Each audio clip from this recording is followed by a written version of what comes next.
Pois é, meus amigos, o mundo evangélico parece estar em polvorosa diante das últimas notícias. Não dá pra gente ficar afastado um dia sequer da internet que, meu amigo, você não dá conta, cara. Ontem eu acabei não gravando o vídeo, até dando atenção aos meus pais que saíram de viagem, comemorando 50 anos de casamento. Pela misericórdia de Deus, com 74 anos, e a dona Custódia com 67, estamos saindo de viagem, comemorando os 50 anos de casado. Pela misericórdia de Deus até aqui, o Senhor nos ajudou. Deus nos abençoe e fiquem todos com Deus. Não dá certo, só. E durante o dia explodiu a bomba. Flávio Bolsonaro recebe dinheiro do Vorcaro para costear o filme sobre a história de Bolsonaro. E a internet é notícia: a fúria de Malafaia com Flávio Bolsonaro por áudio com Daniel Vorcaro, o silêncio dos ungidos, dos pastores, né, bolsonaristas, diante do caso de Flávio recebendo dinheiro de Vorcaro. Mas esse é assunto para outro vídeo, cara. É áudio de um apóstolo, de um pastor, né, chamando uma outra pastora de caída. Meu amigo, esse áudio aqui eu tive que rir, cara. Bando de vagabundas! Querem ganhar dinheiro fácil? Vai trabalhar! Vagabundas! Sem vergonhas, pilantras! Demônio! Mas não é sobre esse assunto que nós vamos falar no vídeo de hoje. Vamos falar a respeito do Jorge Linhares. A mulher de Jorge Linhares sai de casa após anos de crise no casamento. Alguma novidade para vocês? Esse porém aqui já vem se arrastando há muito tempo. Inclusive o canal do Paulo, né, foi um dos primeiros a bater o martelo e dizer a respeito desse assunto, falar, né, com propriedade, trazer uma denúncia que eles já não dormiam mais juntos, enfim, separados, diante de acusações de possíveis relacionamentos fora do casamento que o Jorge Linhares acaba colecionando na sua vida. A notícia diz o seguinte: fontes próximas ao casal indicam que o relacionamento já enfrentava turbulência há anos, com os pastores mantendo quartos separados na mesma casa. Recentemente a crise avançou e a pastora Glenda se mudou para uma propriedade da família em Lagoa Santa, na região metropolitana de BH. Além da questão matrimonial, ela estaria lidando com problemas de saúde. Glenda nega o divórcio. Esse que é o porém, né? Procurada pela equipe do Fuxico Gospel para esclarecer os rumores de um processo jurídico de separação, a pastora Glenda Linhares foi direta ao afirmar que ainda não houve o rompimento legal. O casal tem 3 filhos, Daniela, Tiago e Isabela. Ou seja, então existe aí um processo jurídico de separação, mas ainda não foi batido o martelo, né? E abre aspas, não estou separada, nem divorciada, e posso querer reatar com ele a qualquer momento. Cara, é uma palhaçada, né? Tudo por causa da grana, né? Porque se estourar a bomba aí, as contribuições vão baixar, a família vai ter que buscar meios de sobreviver de outras formas, e no final das contas é tudo para segurar a estrutura a qual eles levantaram numa boa. Mas que a coisa não anda bem, isso nós sabemos que não é de hoje, né? A fala sinaliza que, embora a separação de corpos seja uma realidade atual, a decisão pelo fim definitivo da união, quase 5 décadas, ainda não foi tomada por parte dela. Ela está segurando. Esse é o problema, né? E o tal pastor Jorge Linhares? O pastor Jorge Linhares, conhecido nacionalmente por sua liderança e pregação sobre família, também foi procurado por nossa redação para comentar o afastamento e o futuro do matrimônio. No entanto, até o fechamento desta matéria, o líder da Getsemane não respondeu aos nossos contatos.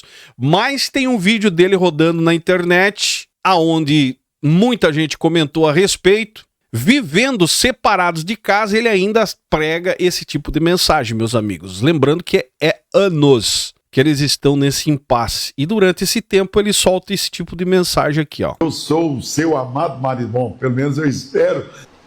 Então, casamento não é para qualquer pessoa. Tem que aguentar a pressão dos familiares, a pressão dos incrédulos, a pressão das leis, as pressões de um passado muitas vezes marcado por coisas negativas, muitas vezes o temperamento, as questões financeiras, emocionais. Então eu tive uma orientação, o meu pastor Glauco Terra Pinto, ele me ensinou que casamento é uma vez só, a não ser por causa de um adultério, a não ser por causa de uma agressão física, por algo que realmente venha... Você tá entendendo, cara? É claro que separação é diferente, separação, né, de quartos é diferente de divórcio. Mas no final das contas, quando você se separa e o divórcio é questão de burocracia, papéis, no meu ponto de vista, no momento que separou, decidiu não dormir mais junto, cada um na sua casa, já é um divórcio, cara. Só não está formalizado.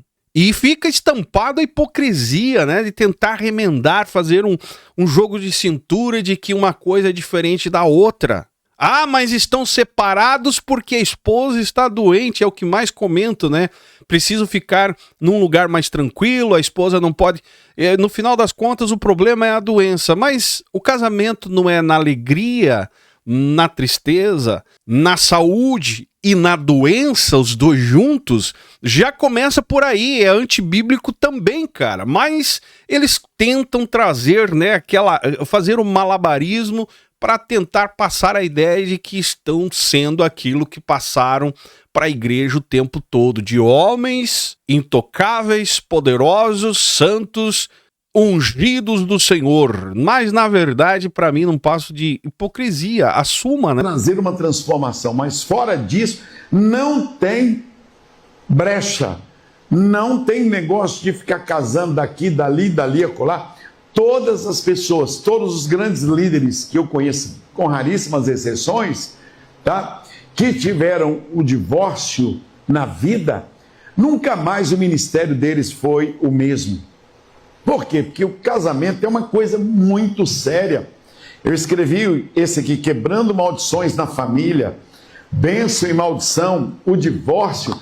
No final é vender livros, né? Eu vou parar por aqui, não vamos assistir isso aqui, mas para vocês entenderem, cara. Eu sempre aconselho o seguinte, cara, não divorcie, tente resolver os problemas, mas se não tem, chegou ao limite, cara, não tem como continuar, é divórcio. Não tem para onde fugir. Mas nós sabemos que o problema aqui provavelmente é a estrutura financeira, que eles ergueram em cima de uma ideia que não existia e agora tentam de todas as formas manter essa estrutura de pé. E digo pra você mais uma, cara, o problema nunca foi o casal entrar em crise, porque isso acontece com qualquer pessoa, seja ela um fiel normal, ou qualquer tipo de pessoa, pastor ou não pastor, pode acontecer sim, mas a questão moral, aí já falando-se de líderes, aí o negócio complica um pouco mais, porque passam-se sempre a ideia de que família do pastor é a família perfeita. Diante da igreja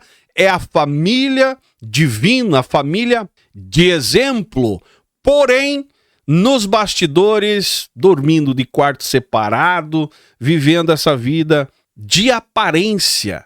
E, o pior de tudo, um silêncio assustador com relação ao que está acontecendo e vazando na internet. E quando eu falo vazando na internet, no caso deles aqui, não é boatos, são fatos que já foram comprovados. E o outro problema que eu acho é que esse tipo de líderes aí passam anos aconselhando casais, dando seminário de família, ensinando sobre fidelidade conjugal, relacionamento saudável. Só que na prática, meus amigos, infelizmente a coisa não é assim. Mas criaram uma forma de marketing espiritualizado e convence muita gente. Mas nos bastidores é essa a realidade. Digo pra você, ninguém é obrigado a ter um casamento perfeito. Ninguém é obrigado a se sacrificar ao extremo, muitas vezes, correndo até riscos para manter um casamento perfeito. Porém, quem decide, no meu ponto de vista, assumir uma posição de alguém de referência, né, uma certa autoridade moral, essa pessoa deveria, no mínimo, ter coragem de ser verdadeiro quando a coisa vem à tona. Passa o tempo todo dando lição de moral, o tempo todo, né, dando seminários de tudo quanto é tipo.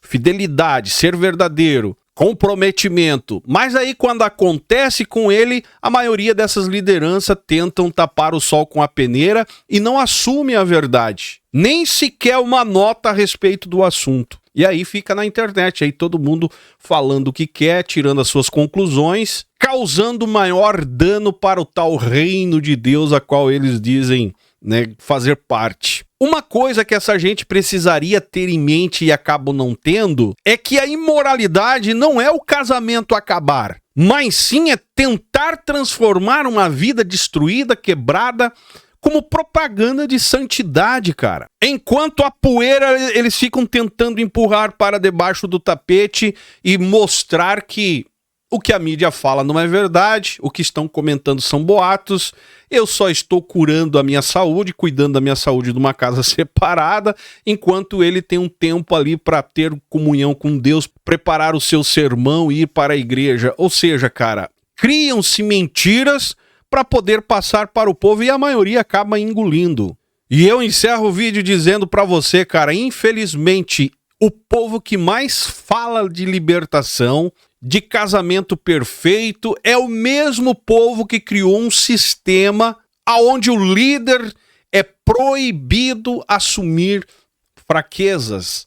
Ou seja, se assumir a fraqueza, se assumir as suas falhas, vai perder o seu status. Perder o seu status quer dizer que você vai ficar fraco financeiramente também. E ninguém quer chegar a esse momento. Ninguém quer perder status, ninguém quer perder aparência, querem todos se manterem no pedestal porque o prejuízo é grande se assumir a verdade que existe nos bastidores. Deixa o seu comentário aí se você concorda ou não concorda comigo, comenta aí, deixa o seu joinha que é importante. E se me der vontade, a gente vai voltar falando a respeito aí do Flávio Bolsonaro, que é outro assunto que está pegando o meio evangélico. Inclusive o Silas Malafaia até agora não deu sequer uma nota a respeito disso, né? Eu pelo menos não vi nenhum vídeo. Se alguém viu, mande para nós aí. Talvez daqui a pouco eu volte falando a respeito desse assunto. Enquanto isso, deixa o seu like, seu comentário aí que é importante. Me segue nas demais redes sociais. E esse é o canal Fala Zay. Estamos juntos por um Brasil e um mundo melhor.